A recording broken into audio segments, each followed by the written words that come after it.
Shalom. I hope that you're well. This week I'll be speaking to you on the subject of when and how will you emerge from the ark? And this is on the occasion of reading the weekly story of Noah in the Jewish Torah reading cycle.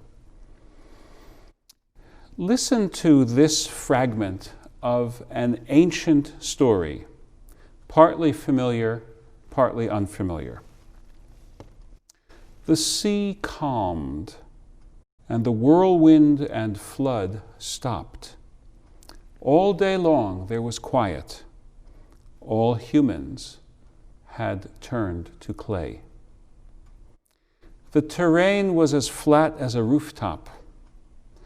The man Utnapishtim opened a window and felt fresh air on his face. He fell to his knees and sat weeping, tears streaming down his face. He looked for coastlines at the horizon and saw a region of land. The boat lodged firmly on Mount Nimush, which held the boat for several days, allowing no swaying. On the seventh day, he released a dove that flew away but came back to him. He released a swallow, but it also came back to him.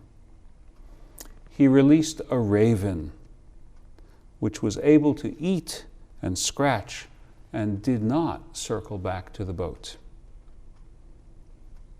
Do you recognize this story? It is the flood story segment of the Babylonian Epic of Gilgamesh.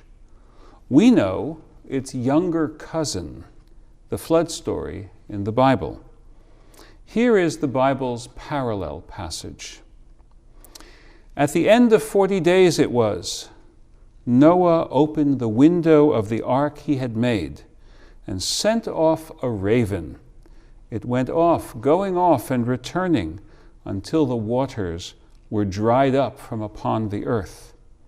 Then he sent out a dove from him to see whether the waters had subsided from the face of the soil.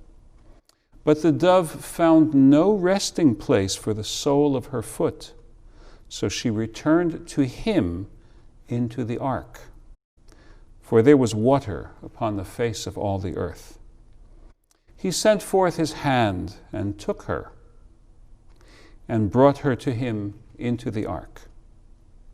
Then he waited yet another 7 days and sent out the dove yet again from the ark. The dove came back to him at eventime, and here a freshly plucked olive leaf in her beak.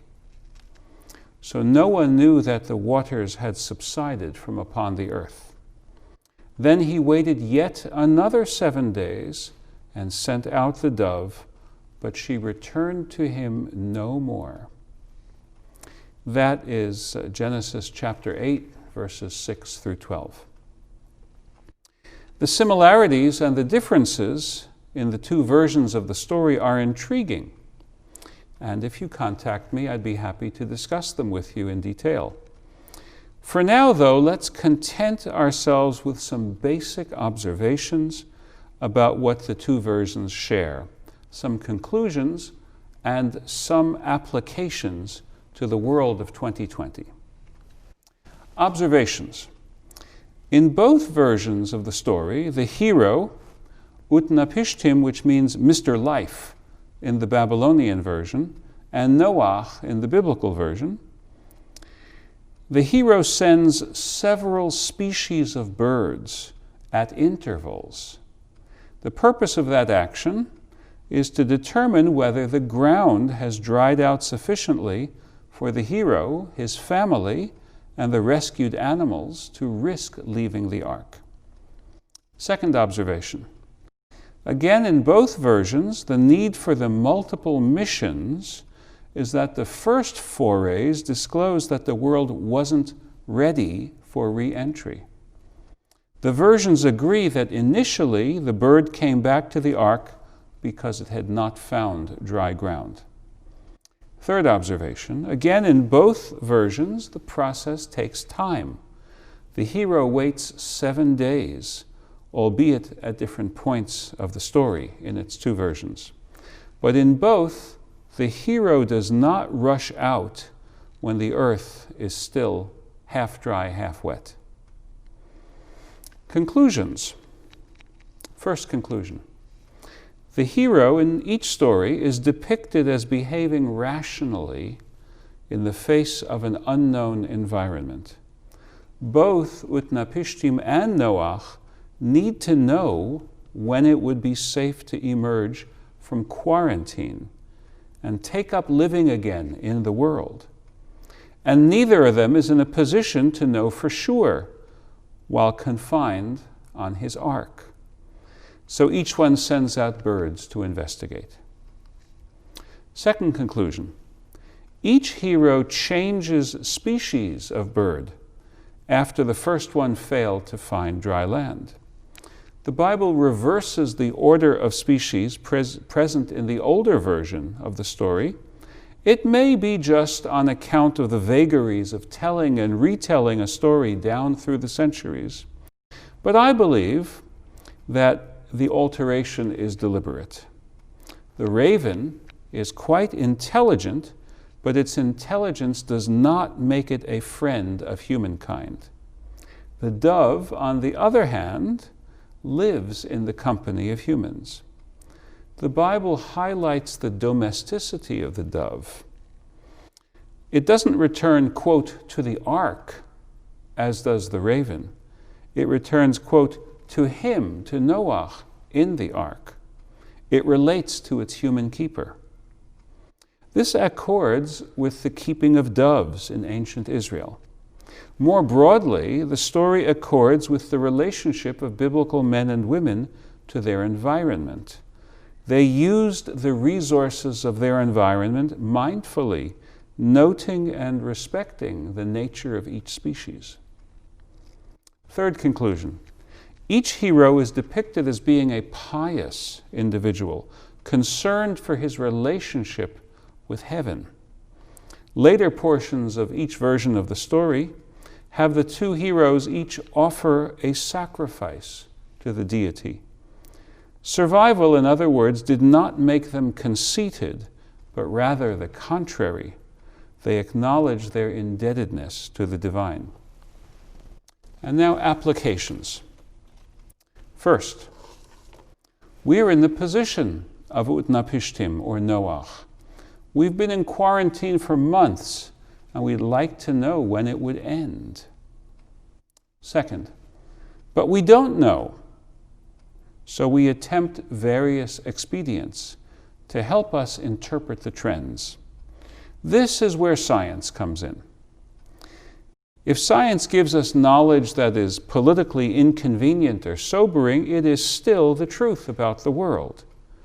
Noach didn't let loose with a blast of invective against the raven or against the dove after they returned with the bad news that he needed to remain in quarantine. We and our leaders ought to apply that insight from the Bible to our own lives. Third application. Our findings do not warrant a full and immediate return to normal activity, but rather a go-slow approach. Drop precautions too quickly, and people die. This is the sad, inescapable truth. Braggadocio does not change it. And fourth application. Finally, if we hope to learn something of great importance from this pandemic trial, we should put aside our human hubris and learn that we live in a world that is much larger than we are, and yet which is vulnerable to our mistreatment. The humans in both flood stories triggered the disaster by their actions. Now, the Bible differs from the ancient Babylonian literature because the lens for viewing history in the Bible is a moral one. So in the Genesis story, people triggered the flood by filling the earth with violence. Sadly, that is all too familiar. The environmental devastation that we have unleashed, forest fires and floods and everything in between, sounds like a modern-day retelling of Genesis. Let's learn the ultimate lesson from surviving this pandemic and replace the worship of our own greed and power with the worship of God, who tells us that we are entitled to till this garden of a world, but that we must tend and preserve it as well. Shabbat Shalom.